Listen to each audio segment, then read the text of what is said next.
Up, ready to rock and roll. We'll start with some questions here and then go to Zoom after that.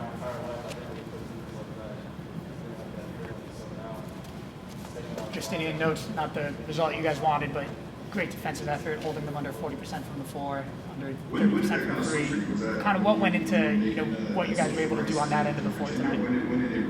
I think just intensity and being able to switch. Obviously, we had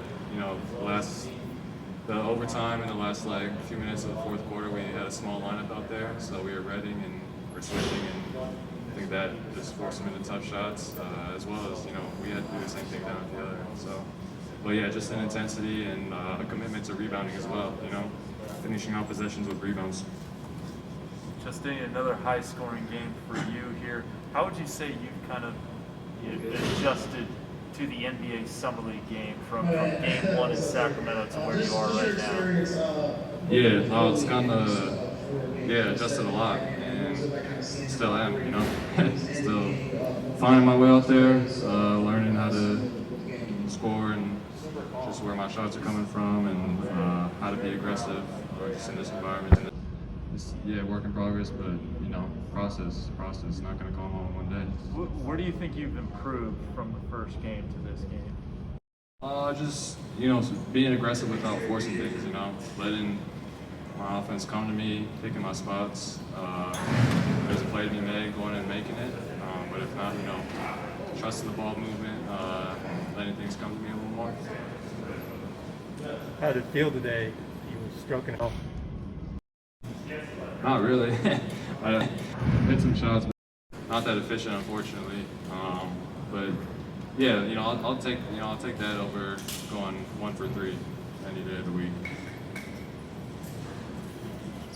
What were you thinking on that last play? I don't know if you saw the block by Kuminga. Yeah, well, I was trying to box on my man, and then I turned around and just see it kind of bounce off the backboard, and obviously, clearly, it was a block, and I'm not going to get into all the ref shit, whatever. It's obviously the interpretation of the rule didn't go our way, which is unfortunate. But it was a great play by JK, and obviously, when you're on our side, you think that should be a jump ball or just out of bounds, So hopefully, maybe they look at that or something. I don't know. Have you been in a play like that before? Nah, I haven't.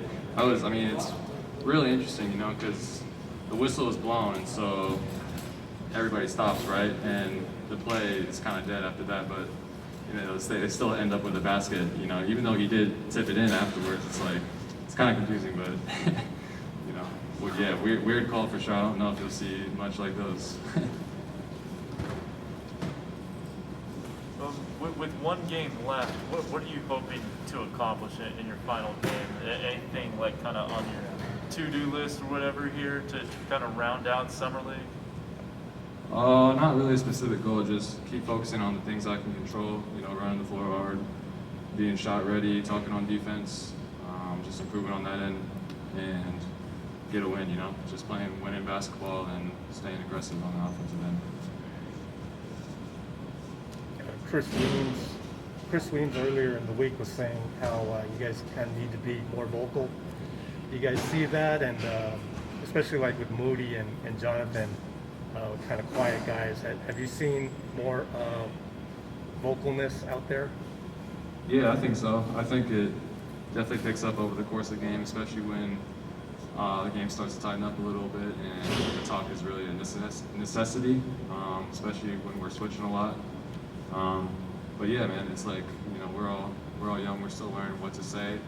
Because if you go out there and you're just rah rah rah rah, not saying, you're just saying mindless stuff. You want to say the right stuff at the right time, communicate efficiently, effectively. So yeah, that's definitely a work in progress for all of us.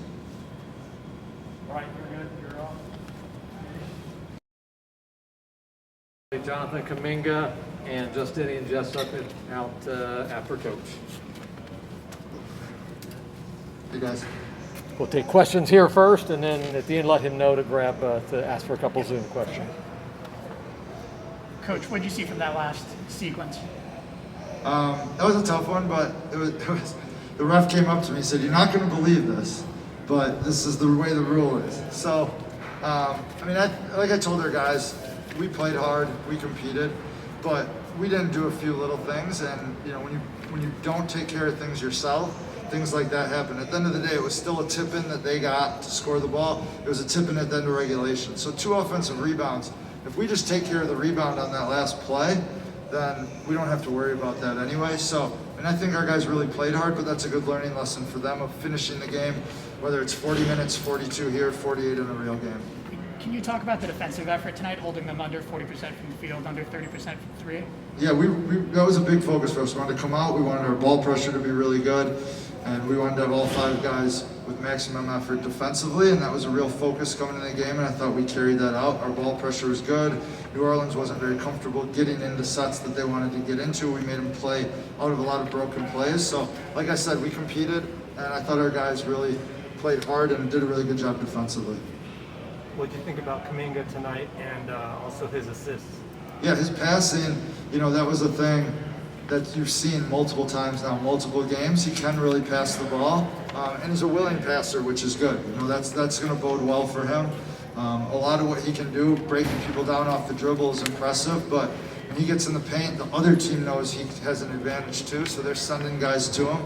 So the more he can get used to kicking, making the right play offensively, the better he's going to be. You didn't play Moody today. What's the strategy going in for the next game? Yeah, we'll see. We'll get with everyone and figure out exactly how we're going to make that look, and hopefully we'll have Moses back for the next one. But we'll just kind of have to wait and see as Tuesday comes. How about Jonathan? Same thing. And we'll kind of get with everyone on over the next 48 hours and figure out what our plan will be. At this time, I really can't say who will play. And just one last for me is, how did they decide whether you're coaching or Chris is coaching on any given game? We've just been switching off since we got to Vegas. So he did the first one, I did the second one, he did the third, I did the fourth. I think he'll go ahead and do that last one. So we've just been switching it back and forth. Coach, if you could just say into the mic, open any Zoom questions. Open to any Zoom questions?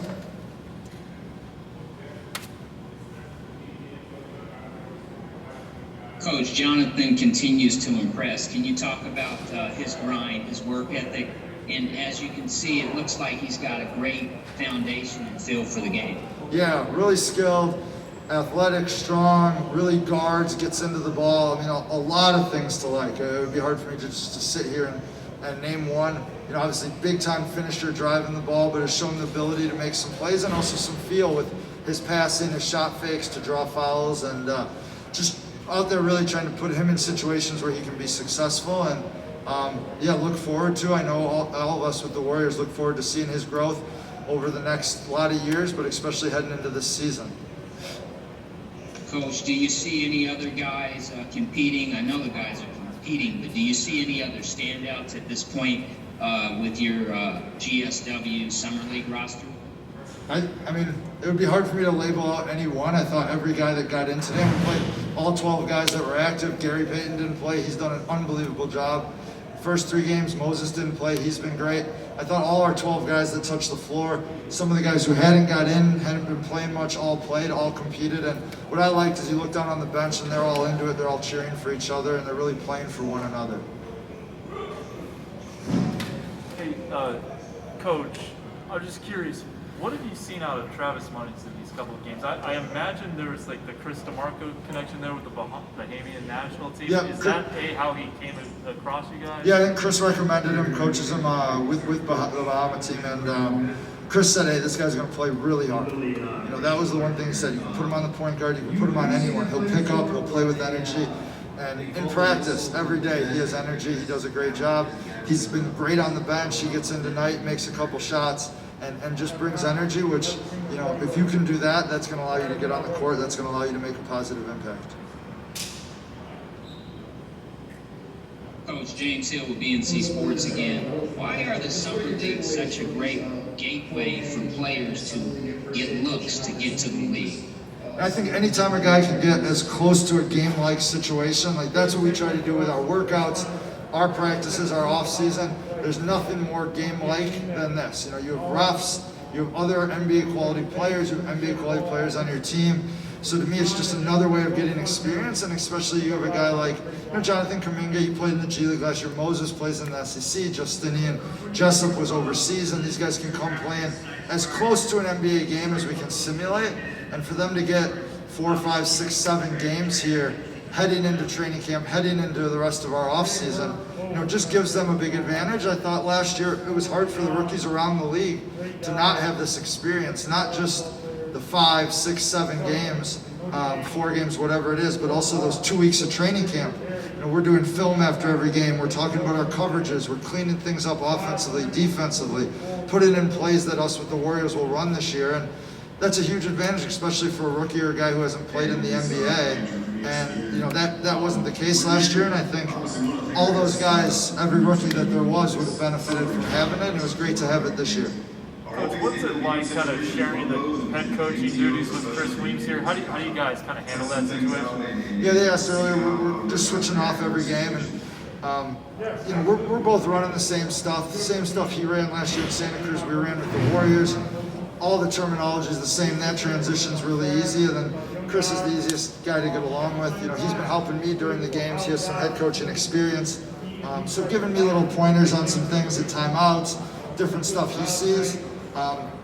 But we're having the same message to the team from Nick Kerr, Jacob Rubin, Khalid Robinson, James Andersevic, Anthony Vereen, everyone. We have the same messaging throughout, so it gets pretty easy. No matter who the head coach is, it's the same. Everything's the same, just a different voice parlaying it. Just one last procedural thing on that last play on the goaltending. Did you have to challenge it, or was that an automatic? I challenged it. Okay. At that point, with 1 second left, you're going to take a timeout anyway. So Right. it's kind of a free challenge, but I thought it was good live, and it was. And so the challenge was successful. And what they said was, and I might not be exactly right on the terminology on this, but the ball, when the whistle was blown, the guy was already shooting the tip-in. So at that play, they played through the continuation of the tip-in, which was a tough way to lose. But again, like I said, there was a lot of plays we could have made earlier in the game and not been in that situation. And did they give you an explanation as to why it wasn't like a jump ball like fans are used to seeing? Yeah, just like I just said, the ball was in his hands, so they played continuation from when the whistle was blown. Thanks. Thanks, guys.